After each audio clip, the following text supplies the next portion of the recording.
Disebutkan dalam sebuah hadis yang dikeluarkan Bukhari dan Muslim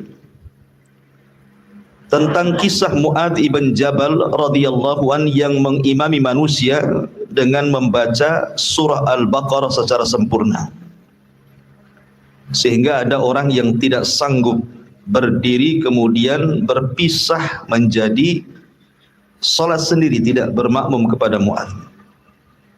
Ketika itu Mu'adz menuduh dia seorang munafik. Maka sampailah perkara ini kepada Nabi. Maka Nabi SAW kemudian marah kepada Mu'adz dan mengatakan, afattanun anta ya Mu'adz, Mu'adz, kau akan buat fitnah. Sampai 3 kali Rasul mengatakan seperti itu. Falau sallaita bi sabbihisma rabbikal a'la wasyamsi wa duhaha wal laili idza yaghsha fa innahu yusalli wara'akal kabir wadh-dha'ifu wadul hajah. Seandainya engkau tidak baca surat itu, tapi bacalah surat sabbihisma rabbikal a'la, tentu lebih baik. Atau wasyamsi wa duhaha, itu lebih baik. Ataupun wal laili idza yaghsha, karena di belakang wahai Mu'adz ada orang tua, ada orang lemah, dan ada orang yang mungkin ada hajat. Jangan panjang-panjang. Menunjukkan bahwa Nabi SAW memilihkan kepada Mu'adz surah Asy-Syams.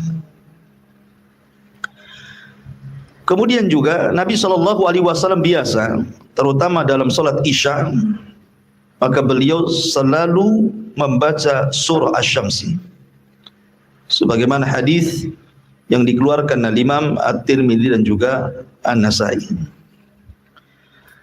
Tapi di sana ada hadis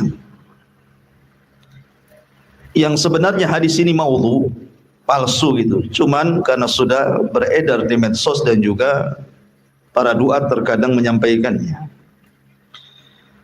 Di mana Nabi SAW mengatakan, man qara'a surah wasyamsi wa duhaha faka'annama tasaddaqa bi kulli syai'in tala'at alaihi syamsu wal qamar.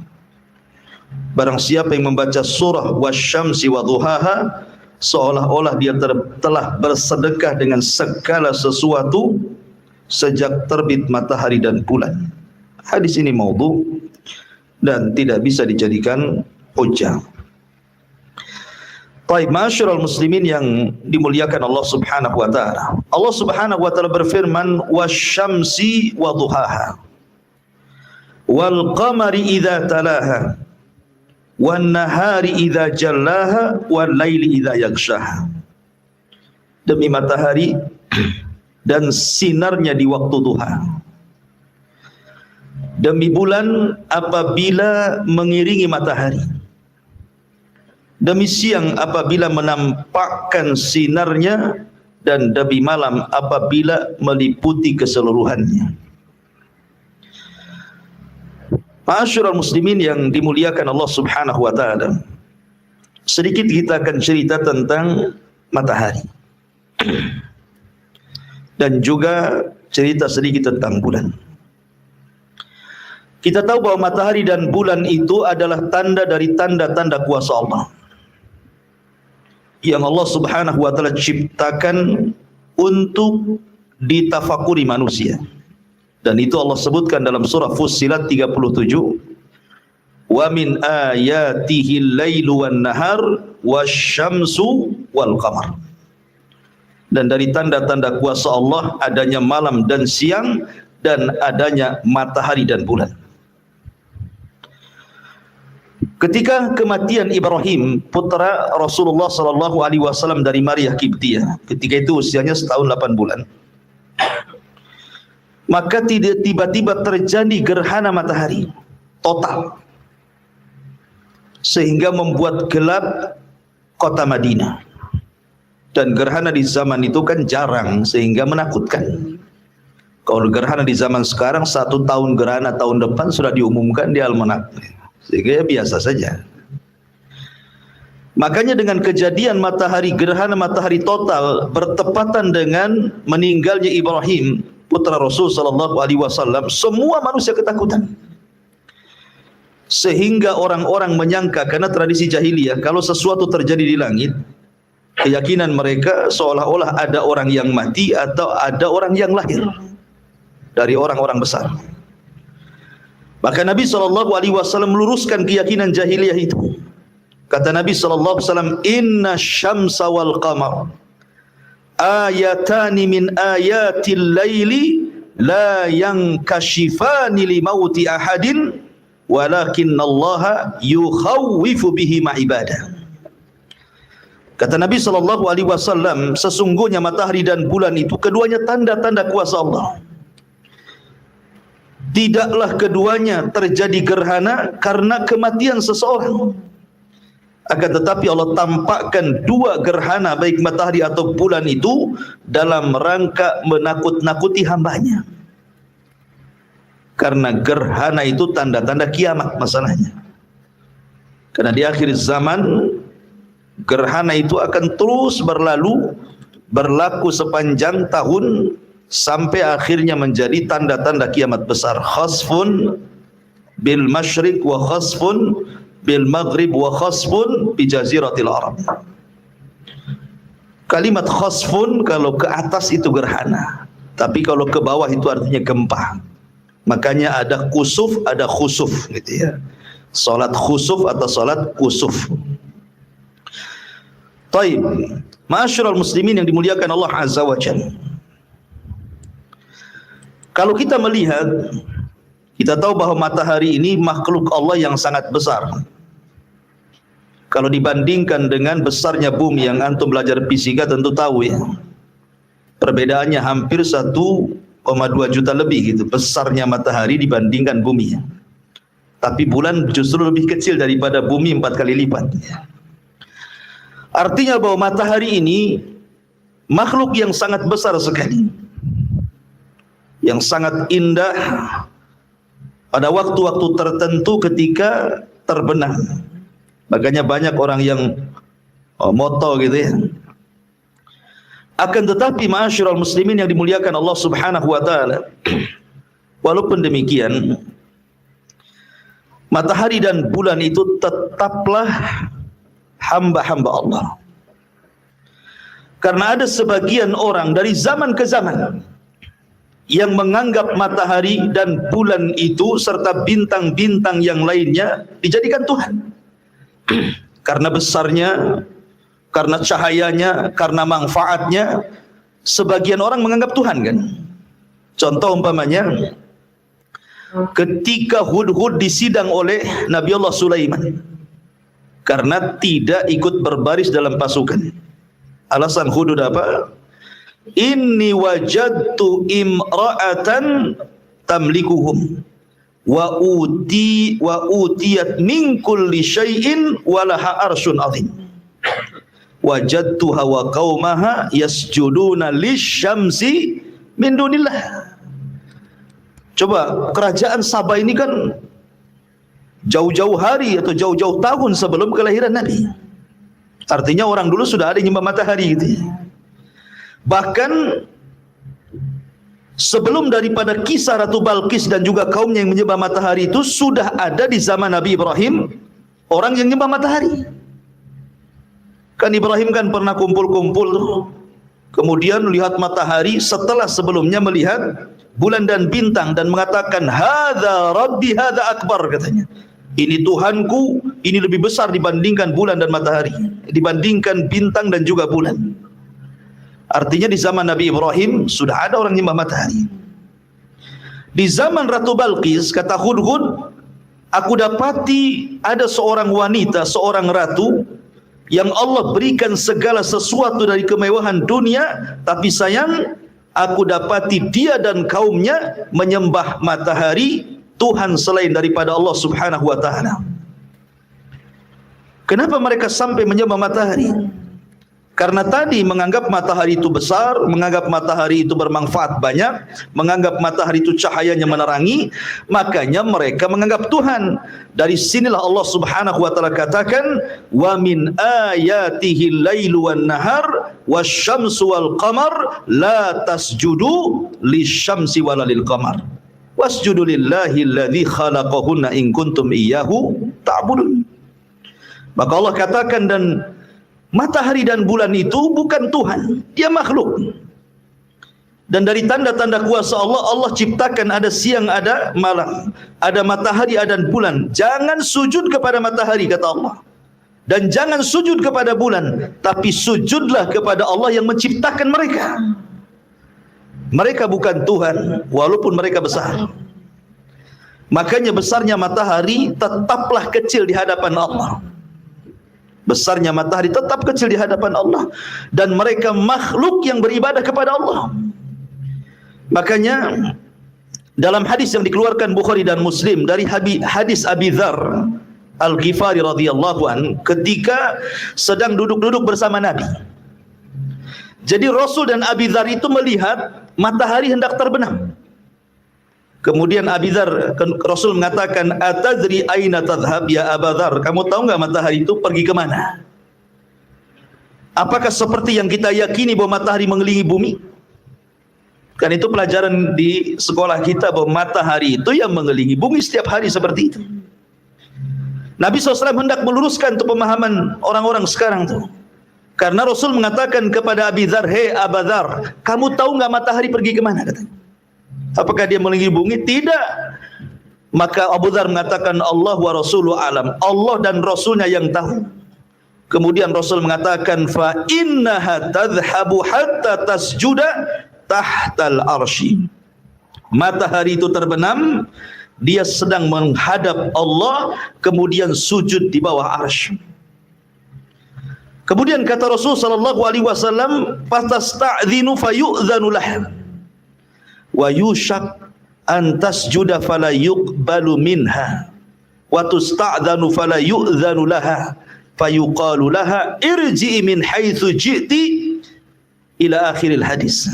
Kata Nabi sallallahu alaihi wasallam, maka matahari itu setiap hari minta izin. Hampir-hampir tidak diizinkan terbit dari arah timur, dan hampir-hampir terbit dari arah barat.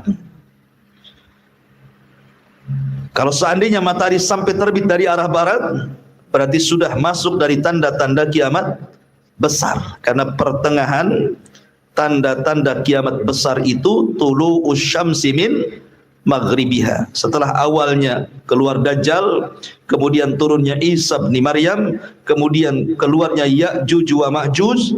Ini 3 alamat pertama. Alamat keempat munculnya dukhan. Kemudian alamat kelima munculnya matahari dari arah barat. Baru keenamnya ada dabah yang keluar dari bumi yang bisa bicara. Kemudian ke-7, 8 dan 9-nya gempa dari timur, barat dan jazirah Arab, dan ditutup dengan api yang menggiring manusia dari Aden Yaman sampai ke mahsyar mereka di Syam. Ma'asyiral muslimin yang dimuliakan Allah Subhanahu wa taala.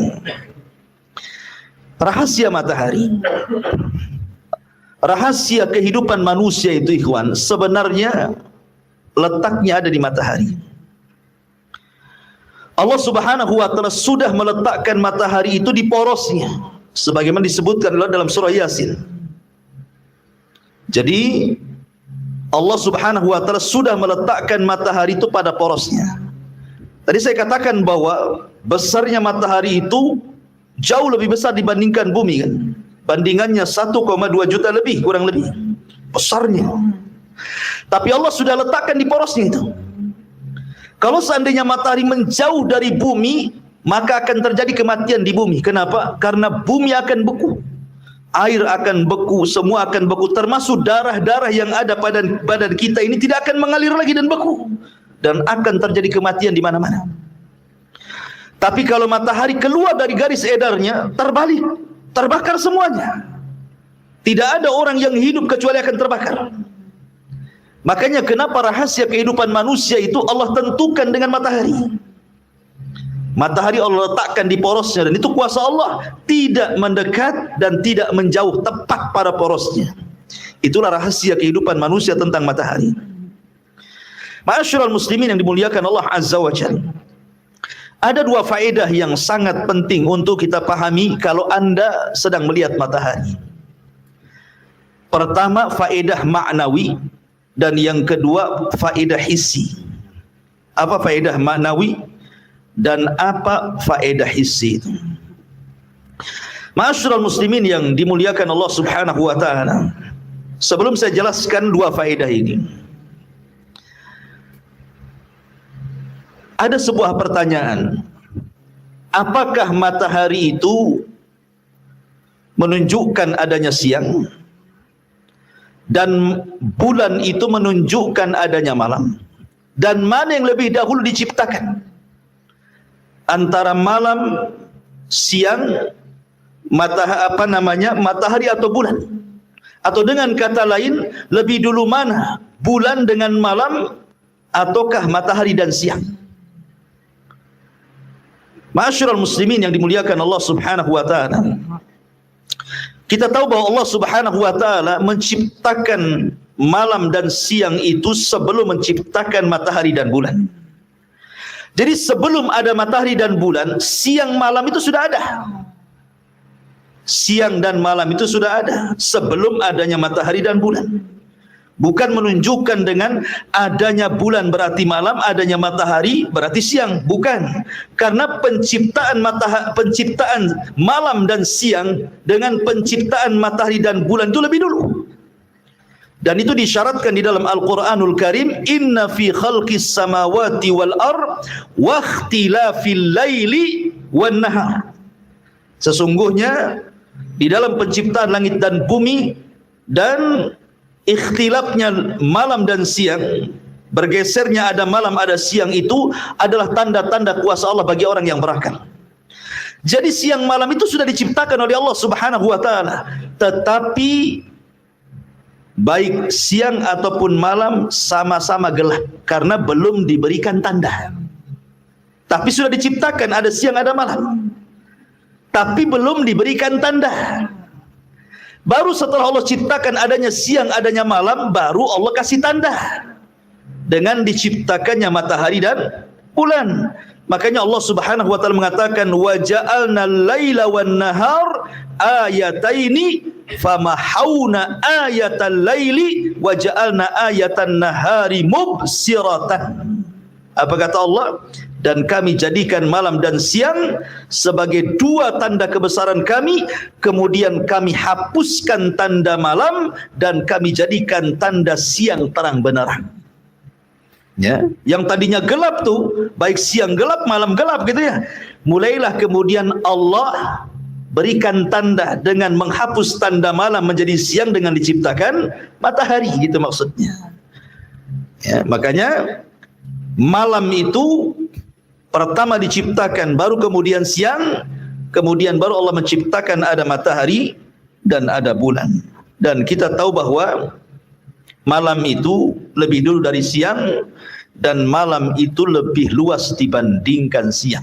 Sudah saya jelaskan dalam surah Al-Lail bahwa cahaya matahari itu kalau dipersen, cahaya yang ke bumi kalau dipersen itu cuman 1% saja. Lebihnya alam semesta ini gelap. Makanya Allah Subhanahu wa taala selalu menggunakan fi'il mudhari ketika menjelaskan kalimat lail. Wal laili idza yaghsha wan nahari idza tajalla.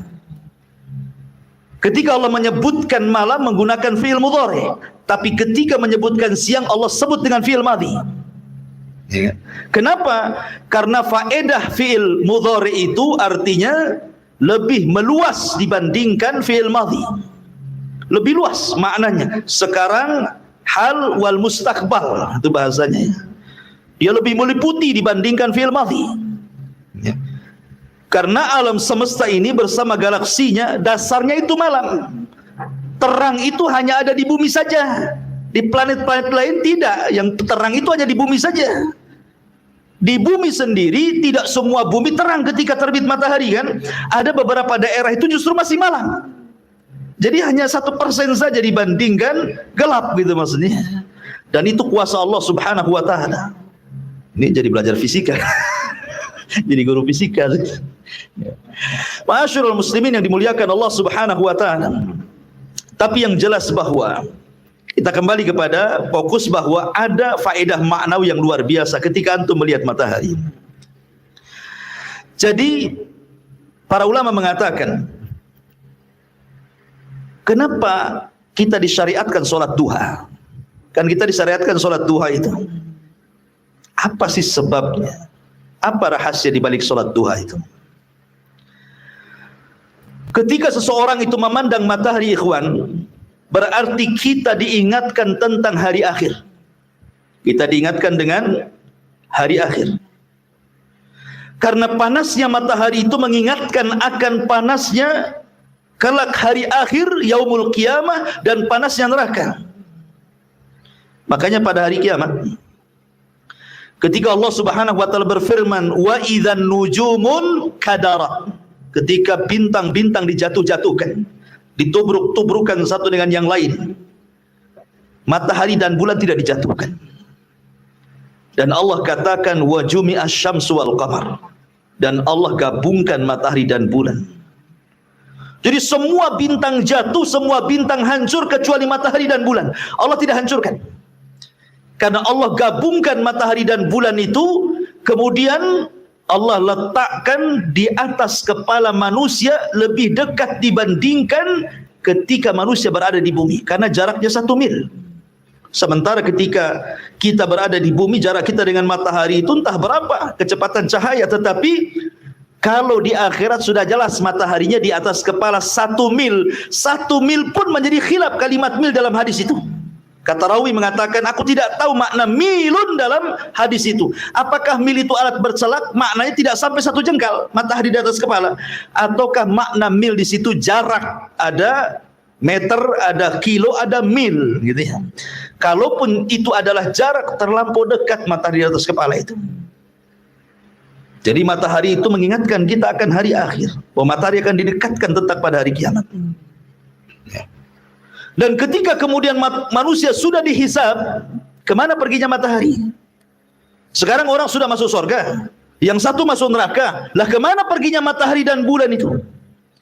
Maka Allah Subhanahu wa taala menyebutkan, Rasulullah SAW menyebutkan dalam hadis Abi Dzar radhiyallahu an, matahari dan bulan itu akan dibenamkan ke dalam neraka. Abi Dzar bertanya, apa dosanya matahari dan bulan sehingga masuk neraka? Dia kan makhluk Allah juga. Kok bisa dimasukkan ke neraka? Apa dosanya, katanya. Maka Rasul mengatakan tidak. Matahari dan bulan dimasukkan ke neraka itu bukan karena keduanya berdosa, tetapi ingin membantah orang-orang yang menyembah matahari dan bulan ketika di dunia, bahwa matahari dan bulan bukan Tuhan. Makanya dibenamkan sekali ke neraka. Dari sini menunjukkan bahwa ketika kita melihat matahari itu dibayangkan bahwa kita diingatkan dengan hari akhir. Kemudian yang kedua, ketika Nabi SAW, Allah Subhanahu wa taala berfirman dalam Al-Quran, dalam peristiwa perang Tabuk kalau nggak salah. Ketika itu kan perang Tabuk itu pada musim panas. Perjalanan Madinah ke Tabuk itu jauh. Tidak bisa dilalui jalan kaki. Tidak bisa dilalui kuda biasa, harus kuda perang, terlatih. Lawan yang dihadapinya adalah orang Romawi. Dan itu pertama kali Rasul menghadapi Romawi di Tabuk. Orang-orang munafik sudah kepikiran tuh, jauhnya Tabuk, panasnya gitu. Maka mulailah mereka membuat riak-riak untuk menggembosi para sahabat. Lah, di antara gembosan-gembosan itu mereka mengatakan la tanfiru fil har. Ngapain panas-panas gini kita berangkat perang, belum menghadapi lawan dah lelah kita. Maka Allah Subhanahu wa taala katakan, qul ya Muhammad, katakan ya Muhammad kepada mereka, naru jahannam asyaddu harran law kanu yafqahun. Neraka jahanam jauh lebih panas kalau mereka paham, gitu ya. Maka Allah katakan, farihal mukhallafuna bimaq'adihim khilafa Rasulillah wa karihu an yujahidu bi amwalihim wa anfusihim fi sabilillah wa qalu la tanfiru fil har qul naru jahannam asyaddu harra law kanu yafqahun. Turun ayat ini. Lah ketika Allah Subhanahu wa taala mengatakan kepada Rasul dalam ayat ini, qul ya Muhammad, katakan ya Muhammad, naru jahannam asyaddu harra, bahwa neraka jahanam itu jauh lebih panas. Ketika orang munafik mengatakan jangan pergi jihad karena panasnya matahari. Maka Allah ingatkan kepada Rasul, neraka laut jauh lebih panas dibandingkan matahari. Tetapi dengan merasakan panasnya matahari, seolah-olah diingatkan dengan jahanam. Makanya kenapa Nabi SAW mengatakan, idza shtaddal harru fa abridu bis salati fa inna shiddatal harri min faihi jahannam.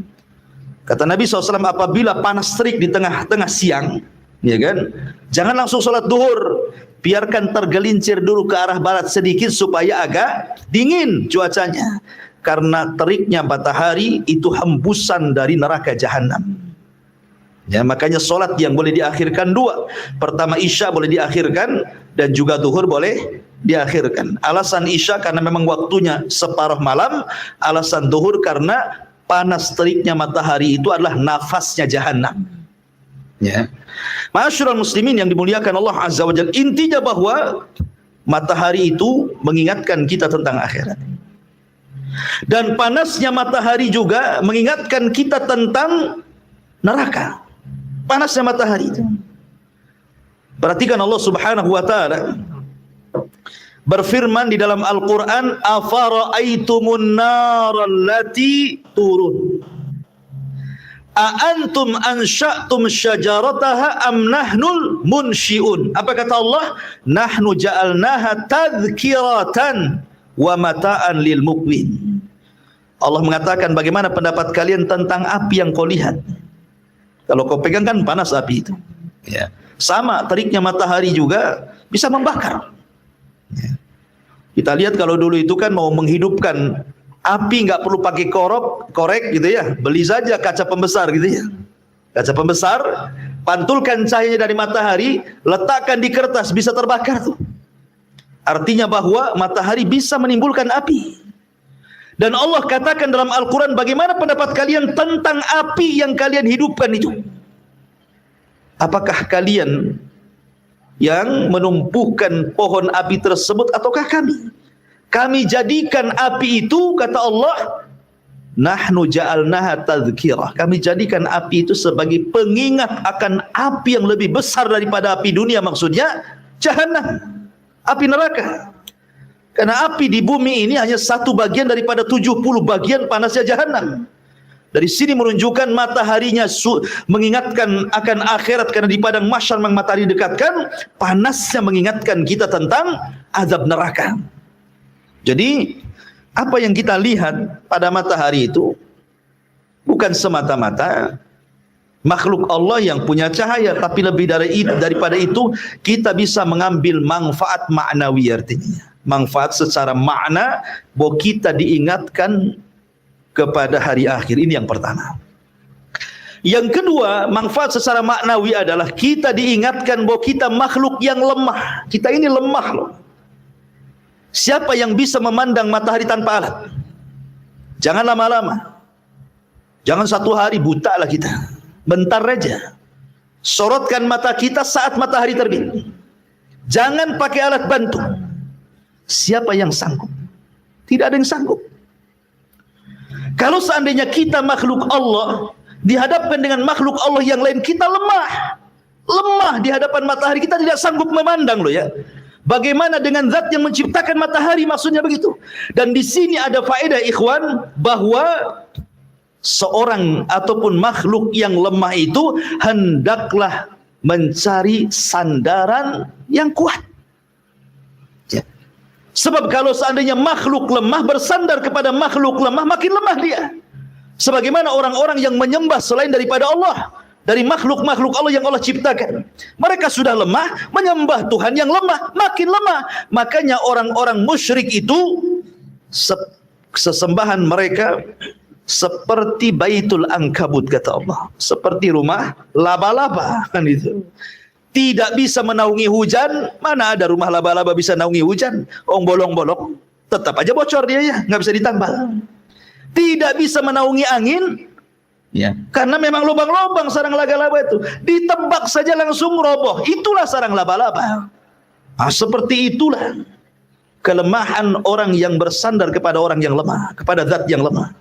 Makanya ada faedah di sini, bersandarlah kepada zat yang kuat supaya kita tidak menyesal. yang menciptakan sesambahan mereka, yang menciptakan matahari, bulan, bintang dan yang lain sebagainya. Jadi sini ada manfaat tentang lemahnya manusia di hadapan Allah karena kita tidak bisa melihat matahari secara mata telanjang kecuali harus menggunakan alat bantu, teropong dan yang semacamnya. Kemudian yang ketiga, bahwa manfaat matahari itu luar biasa. Walaupun manusia mencela matahari, tetap saja manfaatnya tidak akan terputus, dan itu nikmat. Betapa banyak orang yang mencela matahari kan? Banyak ikhwan, gara-gara ndak hujan-hujan dicela lah itu. Masih panas, kapan hujan gitu. Kan itu ya. Terutama ibu-ibu. Ya. Ataupun kalau tidak ada matahari dicela juga gitu ya. Masih hujan terus kapan panasnya katanya. Tapi walaupun matahari dicela, satu dunia mencela matahari, tetap saja matahari menyinari dan memberikan manfaat kepada manusia. Ini nikmat. Coba kalau matahari kayak kita gitu ya, ada perasaan gitu ya. Kalau seandainya antum ngasih, tiba-tiba antum celak, pasti nggak dikasih sama antum. Kan gitu. Kita ini kan mudah dongkol gitu ya. Coba kalau matahari dongkolan, dicela manusia tidak terbit-terbit, ini yang kita takutkan. Qul ara'aitum in ja'alallahu 'alaikumul laila sarmadan ila yaumil qiyamah man ilahun ghairullah ya'tikum bidiya'in afala tasmaun. Bagaimana pendapat kalian coba? Kalau Allah jadikan malam itu terus gak ada matahari, karena mataharinya dongkol, tidak mau terbit lagi, malam terus sampai kiamat. Kira-kira ada nggak orang yang bisa memberikan cahaya? Kata Allah, mungkin orang tidur terus kan itu ya, karena malam terus, dingin terus, bawaannya tidur saja. Atau sebaliknya, ada orang yang mencela ketidakadaan matahari karena asik hujan terus, akhirnya Allah jadikan matahari sampai kiamat tidak terbenam-benam gitu kan, asik siang saja. Kapanlah istirahatnya kita? Makanya Allah jadikan cuaca itu berbeda-beda. Ketika matahari terbenam, Allah jadikan cuacanya berbeda, dingin, bawaannya itu ngantuk, pengen istirahat. Allah jadikan malam libas, ya kan, sebagai pakaian kita bisa istirahat. Ketika Allah terbitkan matahari panas, bawaannya tidak bisa tidur, maunya gerak, itulah kita kerja. Jadi ikhwatu fiddin muliakan Allah Azza wa Jal, ini semua adalah manfaat dari Allah Azza wa Jal. Jangan sepelekan. Ya. Ini secara manfaat maknawi. Di sana ada manfaat hissi. Manfaat hissi itu maksudnya manfaat yang langsung kita rasakan, badan kita merasakannya. Pak Jul paham lah kan? Karena orang kesehatan, bahwa orang yang berjemur di pagi hari itu pasti akan dapat vitamin dal. Kalau dalam bahasa Arabnya, kalau bahasa kitanya D. Vitamin dal. Vitamin D, karena itu dengan adanya vitamin D tanpa harus mengkonsumsi obat, tanpa harus mengkonsumsi buah-buahan yang ada vitamin D-nya, tidak perlu. Cukup berjemur masuk semua, tulang kuat, semua bisa jalan, orang sehat semuanya. Bahkan saya baca dalam buku kesehatan itu, orang yang suka berjemur di pagi hari terhindar dari stroke katanya. Tidak mudah stroke orangnya, tidak mudah terkena penyakit gula katanya. Ya. Kemudian badannya akan sehat. Ya. Sampai seperti itu namanya manfaat hissi, namanya manfaat langsung ke badan. Itulah matahari, luar biasa. Kemudian pertanyaannya, kenapa Allah Subhanahu wa taala mengatakan wasyamsi waduhaha, demi matahari, waduhaha, dan demi waktu duha. Demi matahari yang menyinari. Duha itu artinya ketika matahari terbit sampai zawal ke arah barat sedikit masuk zuhur, itu waktu duha. Ya. Karena yang menyebabkan adanya duha itu matahari. Adanya duha itu karena matahari. Tetapi walaupun matahari tidak terbit, yang namanya waktu duha tetaplah waktu duha. Walaupun pada awalnya yang menjadikan adanya duha matahari, tetapi ketika sudah menjadi waktu duha, ada matahari atau tidak ada, tetap duha itu ada. Ya kan? Jangan pula Matahari tak ada, saya tak sholat duha. Enggak begitu. Ya. Mana dalilnya? Dalilnya hadis Dajjal. Ketika Nabi SAW mengatakan bahwa keluarnya Dajjal itu satu hari bagikan setahun, satu hari bagikan sebulan, satu hari bagikan sepekan. Jadi 3 hari berturut-turut itu, hari pertama bagikan setahun, hari kedua bagikan sebulan, hari ketiga bagikan sepekan, baru hari berikutnya sama, harinya hari normal. Ada yang mengatakan bahwa maksudnya satu hari sama dengan setahun, sebulan, dan sepekan itu, bahwa Dajjal itu bukan hanya mengelilingi waktu-waktu normal, tapi Dajjal juga akan berkeliling ke kutub-kutub yang tidak normal waktunya. Kan kutub itu tidak normal waktunya, kadang siangnya lama, kadang malamnya lama, kan itu ya, daerah kutub itu. Lah ketika kemudian sahabat bertanya soal ibadah, yang satu harinya 1 tahun itu macam mana sholat puasanya Nabi, katanya. Jangankan 1 tahun tak makan, 3 hari tak makan dah di kuburan tuh, dah mati. Ini setahun pula tak makan, bagaimana caranya puasanya itu? Maka Rasul mengatakan faqdiruna, kira-kirakan. Jadi kalau 1 harinya bagikan 1 tahun, dikira-kirakanlah dari zuhur ke asar berapa jam, dari asar ke maghrib berapa jam, dari maghrib ke isya berapa jam. Kalau umpamanya kita puasa Indonesia dari mulai terbit fajar sampai terbenam itu berapa jam? Kalau sudah sampai jam, bukalah walaupun masih siang, gitu maksudnya. Tanya ke tetangga yang normal waktunya. Telepon saja, sudah maghrib belum? Sudah, di sini baru pagi, makan, gitu maksudnya ya. Karena mengikuti daerah yang normal. Artinya bahwa kembali kepada topik bahwa yang menyebabkan adanya duha matahari, tapi ketika sudah menjadi waktu duha, maka matahari tidak lagi jadi patokan duha. Ada duha, tidak ada duha, ada matahari atau tidak ada matahari, tetap kalau sudah jamnya duha, sholat duha, gitu maksudnya. Dan sholat duha itu seafdal-afdalnya ketika anak unta berlalian karena kepanasan tidak sanggup duduk dia. Ya antara jam 10, jam 11 itu seafdal-afdalnya waktu duha. Karena sekali lagi manfaat rahasia di waktu duha, saya ulangi tadi tidak saya jelaskan. Kenapa disyariatkan duha? Karena di antara manfaat maknawi diingatkan dengan hari akhir. Maka karena kita diingatkan dengan hari akhir, diingatkan dengan berdiri padang mahsyar, diingatkan dengan neraka, timbullah rasa takut ketika melihat matahari.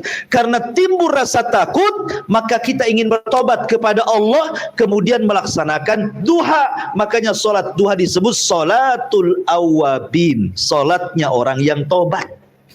Ya. Kenapa tobat? Karena takut. Ya. Itulah kenapa rahasia di balik solat duha itu. Di situ rahasianya.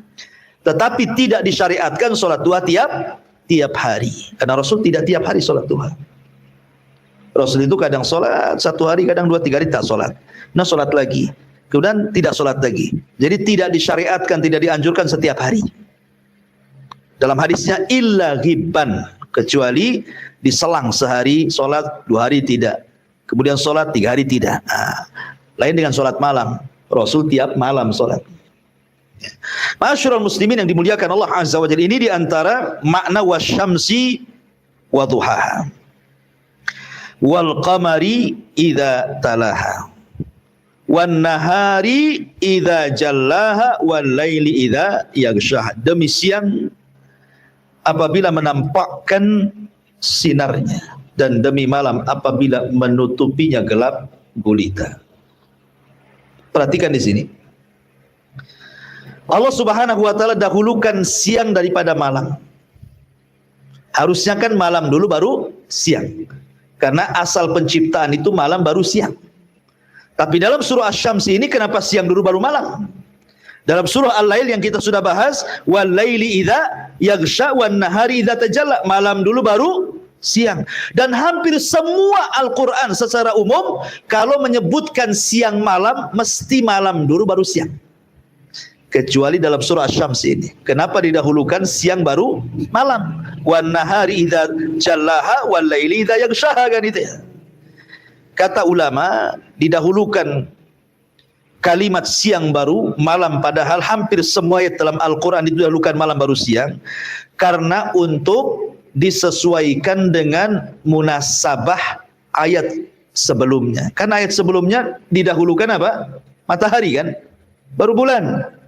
Maka harus sesuailah ayat setelahnya. Matahari gandengannya siang, bulan gandengannya malam.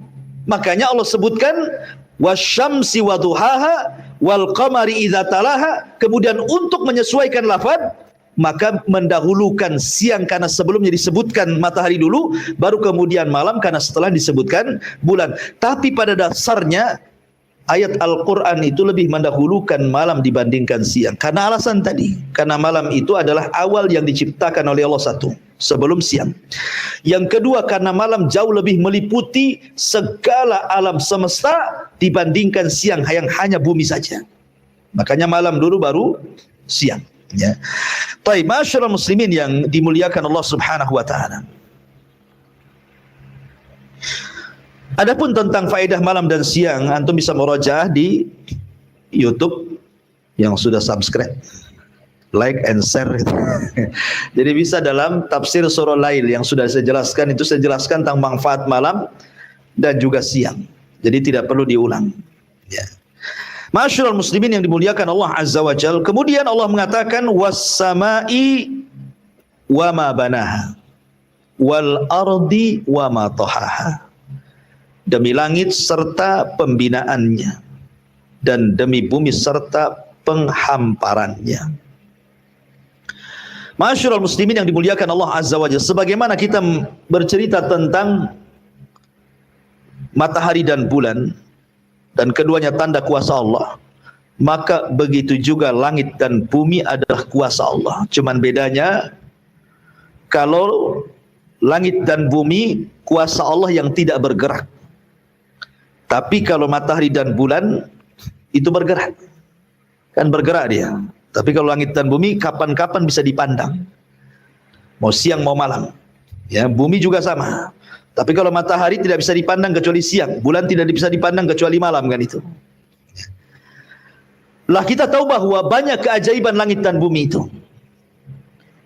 Dan hadis Abdullah ibn Mas'ud radhiyallahu an ketika, atau asar lah, bukan hadis. Perkataan Abdullah ibn Mas'ud radhiyallahu anhu mengatakan, "Bainas sama'i dunya wallati taliha 500 amin."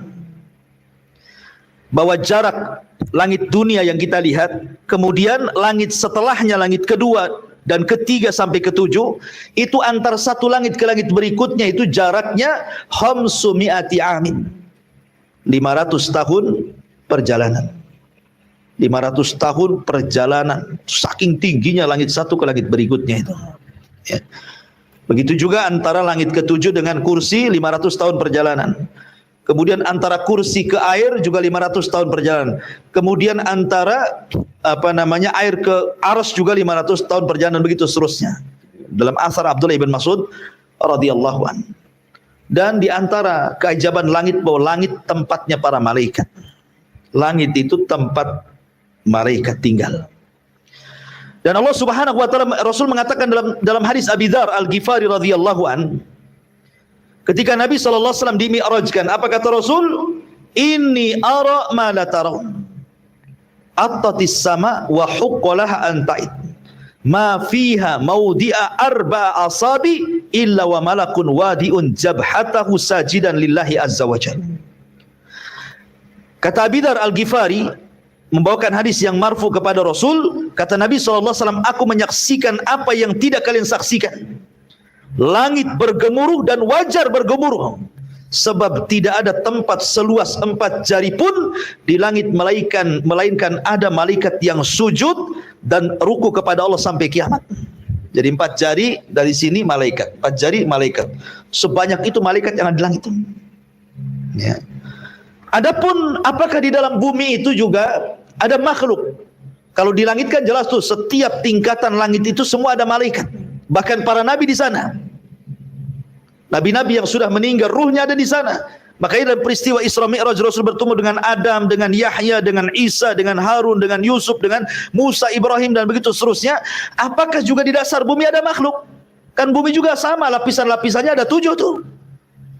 Maka Allah Subhanahu wa taala berfirman, wa yakhluqu ma la ta'lamun. Dan Allah menciptakan makhluk yang kalian tidak tahu. Al-Imam Al-Qurtubi ketika memberikan catatan ayat ini, beliau mengatakan qala al-jumhur, berkata jumhurul ulama, minal khalqi. Maksudnya makhluk yang kalian tidak tahu adalah dari ciptaan Allah, kita tidak tahu. Ya. Ada yang mengatakan anwa al-hasyarat wal hawam fi asafilil ardi wal barri wal bahri mimma lam yarahul basharu wa lam yasma'u bihi. Ataupun makhluk Allah dari binatang-binatang kecil, baik di dasar bumi atau di dasar lautan atau di dasar daratan, yang kalian tidak pernah melihat dan tidak pernah mendengarnya. Boleh jadi ada makhluk yang kita tidak tahu. Di dalam bumi ini, dari lapisan-lapisannya sampai ke bawah, sampai lapisan yang ketujuh, boleh jadi ada makhluk, cuman kita tidak tahu. Karena Allah mengatakan wa yakhluqu ma yasha. Allah ma la ta'lamun wa yakhluqu ma la ta'lamun, dan Allah menciptakan makhluk yang kalian tidak tahu, dan itu keajaiban Allah Azza wa Jalla. Ya, di antaranya adalah kisah ketika Nabi Daud membaca Zabur. Tiba-tiba kemudian burung ikut berkicau, gunung ikut juga membaca dengan suaranya. Akhirnya suara lirih Zaburnya tidak terdengar karena lebih besar suara gunung dibandingkan suara Zabur. Maka Daud kemudian coba ngomong sama malaikat Jibril, macam mana Allah akan tahu suaraku sementara gunung lebih besar suara tasbihnya dibandingkan aku? Maka Jibril membawa Daud ke dasar bumi yang paling dalam. Ya. Kemudian di dasar bumi yang paling dalam diambilnya satu batu, kemudian dipecah, rupanya ada dud, ada ulat. Kemudian kata Jibril, coba letakkan telingamu di ulat itu. Kedengaran tasbihnya tidak? Maka kata Nabi Daud, aku mendengar tasbihnya. Kalau ulat di dasar bumi saja bertasbih dan Allah mendengarnya, kok ini di bawah di permukaan bumi lebih Allah dengar lagi. Ya. Intinya bahwa baik di langit ada makhluk, di bumi juga ada makhluk. Dan ingat bahwa langit itu Allah katakan wa baina was-sama'i banainaha bi aidin wa inna lamusyun. Artinya langit itu dibangun, ada bangunannya. Karena ada orang-orang yang kemudian mengingkari ayat tentang langit itu punya bangunan. Disangkanya langit itu ya awan, ya angin, ya bukan berupa bangunan. Tidak, langit itu ada bangunannya dan ada pintunya. Tidak sembarang masuk dan menembus langit. Makanya dalam peristiwa Isra Mi'raj itu Rasul tidak bisa menembus pintu langit dari Mekah. Dia harus ke Palestina dulu. Karena sejajarnya pintu langit itu dengan Masjidil Aqsa. Sebenarnya Rasul bisa saja di Mekah ke langit. Masalahnya tidak ada pintunya di sana. Makanya harus kemudian hijrah dulu, melaksanakan perjalanan Isra dulu, baru dari Palestina dia naik ke langit. Karena orang yang mengingkari bahwa langit bukan berbentuk bangunan seperti orang-orang ateis, maka kita katakan dia telah mendustakan dari Al-Qur'anul Karim yang mengatakan bahwa langit itu adalah dalam bentuk bangunan. Ma'asyiral muslimin yang dimuliakan Allah Azza wa Jalla. Adapun keajaiban langit, ya ma'ruflah kalau antum memandang ke langit itu kan ada awan yang mampu menampung air dari bumi kemudian dijatuhkan jadi hujan. Siapa yang buat kayak gini coba? Allah. Ya kan?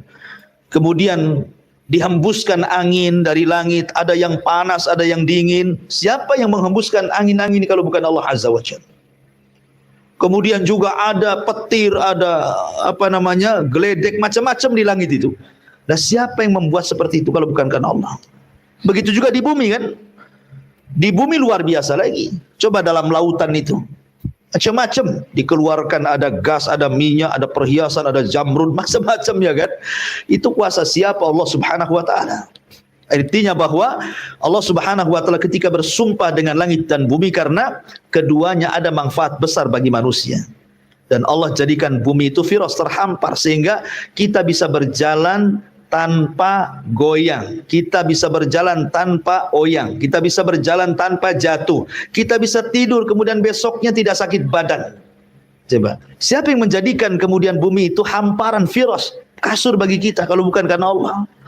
Dan itu salah satu penyebabnya karena Allah jadikan gunung-gunung itu menjadi pasak sehingga bumi tidak gempa. Siapa yang menjadikan gunung pasak? Allah. Ya, artinya bahwa banyaklah kalau kita bicara tentang keajaiban-keajaiban yang ada di langit dan yang ada di bumi. Kemudian Allah mengatakan wa nafsin wa ma sawwaha fa alhamaha fujuraha wa taqwaha qad aflaha man zakkaha wa qad khaba man dassaha. Kita Berhenti sampai sini, ya. Demi jiwa serta penyempurnaan ciptaannya, maka dia mengilhamkan kepada jalan kejahatan dan ketakwaan. Sungguh beruntung orang-orang yang mensucikan jiwanya, dan sungguh rugi orang-orang yang mengotori jiwanya. Abi Malik Al-Harits ibn Asim Al-Ash'ari radhiyallahu anhu, seorang sahabat Rasul, seorang Yaman, dan meriwayatkan hampir 27 hadis dari Nabi. Beliau mengatakan dalam sebuah hadis yang didengar dari Nabi SAW ketika menyebutkan tentang pintu-pintu kebaikan. Kata beliau bahwa kebersihan itu separuh iman. Ucapan alhamdulillah itu bisa memberatkan timbangan. Kemudian solat itu cahaya, kemudian sedekah itu bukti, kemudian sabar juga cahaya. Kemudian di ujung hadis dia mengatakan apa? Kullun nasi yagdu fabai'un nafsah famu'tikuha au mubikuha. Setiap manusia akan keluar dari rumahnya. Setiap manusia, kan nggak ada orang itu yang ngerem terus di rumah kan? Pasti suatu ketika keluar, mau pagi, mau siang, mau malam kan itu. Setiap orang yang keluar dari rumahnya itu terkadang dia sedang menjual dirinya. Ada yang menjual dirinya untuk ketaatan kepada Allah, beruntunglah dia. Tapi ada juga yang menjual dirinya untuk kemaksiatan kepada Allah, rugilah dia. Makanya Allah mengatakan, inna sa'yakum lasyatta. Usaha kalian itu berbeda-beda. Ada yang mencari kebaikan, ada yang mencari kejahatan. Ada yang melakukan kesyirikan, bid'ah dan kemaksiatan. Ada yang mencari tauhid, sunnah dan juga ketaatan. Macam-macam orang itu berlaku di luar sana. Ya. Tapi Allah Subhanahu wa ta'ala puji kepada jiwa-jiwa yang mereka betul-betul hendak membersihkan jiwanya dan tidak mengotori jiwanya. Makanya Nabi SAW dari Abdullah ibn Abbas radhiyallahu anhuma, Nabi SAW kalau dia membaca ayat ini, wa nafsi wa masawwaha fa alhamaha fujuraha wa taqwaha, maka Nabi SAW kemudian berhenti dan mengatakan, Allahumma ati nafsi taqwaha anta waliyuha wa khairu man zakkaha. Jadi kalau Rasul membaca ayat ini, Rasul pasti berhenti. Kemudian mengangkat kedua tangannya dan mengatakan, Ya Allah, berikan kebersihan pada jiwaku, masukkan ketakwaan kepadaku. Karena engkau adalah pelindung terbaik dan engkau sebaik-baik orang yang mensucikan jiwa. Selalu Nabi SAW seperti itu. Terkadang Rasul membaca kalimat ini dalam sujudnya. Terkadang Nabi SAW membaca doa ini setelah membaca ayat ini. Tapi yang jelas bahwa kesucian jiwa itu sangat penting sekali. Karena baik buruknya badan yang kita bawa itu ditentukan baik buruknya hati yang ada pada jiwa. Makanya Rasul mengatakan bahwa pada badan seseorang ada segumpal daging, kalau dia baik-baik semuanya, kalau dia jahat-jahat semuanya. Kemudian Rasul mengatakan ala wahyal qalbu, itulah hati yang menggerakkan semua badan.